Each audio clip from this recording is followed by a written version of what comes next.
Umbuzo ovame ukubuzwa ngemva kwe-angiogram izikhathi eziningi ukuthi iziguli zingazuza yini ngokuhlinzwa kwe-bypass noma i-angioplasty. Ngeshwa abukho mpendulo ecacile kulo mbuzo. Konke kwincike ezintweni ezithinta isiguli futhi kwincike nasekhono lodokotela ophatha leso siguli.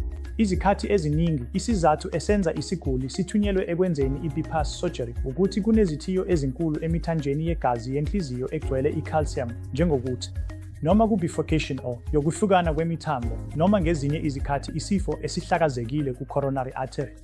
Kodwa kulezi zinsuku sinobuchwepheshe obuthuthuke kakhulu obusetshenziselwa izinqubo ze-angioplasty njengelasa, i-orbital atherectomy, i-rotablation kanye ne-intravascular lithotripsy. Ngisho nasezigulini ezinenkinga enkulu yokungakwazi ukupompa kahle kwegazi, ubungozi be-angioplasty buncishiswa uma kusetshenziswa amadivayisi afana ne-impella, i-ECMO noma i-intra-aortic balloon pump.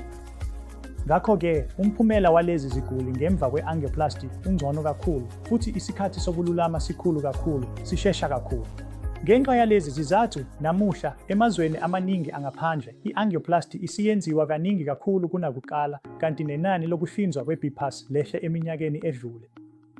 Ngakho-ke lolu hlobo lweziguli lungelashwa ngembobo encane yesihlakala futhi lungaba nesikhathi sokululama ngokushesha futhi lungakhishwa esibhedlela phakathi nezinsuku ezimbalwa. Futhi imiphumela yalezi zinqubo esikhathini eside ibe ngcono kakhulu ngenxa yezitenti ezihlanganiswe nemithi ezitholakala emakethe kulezi zinsuku.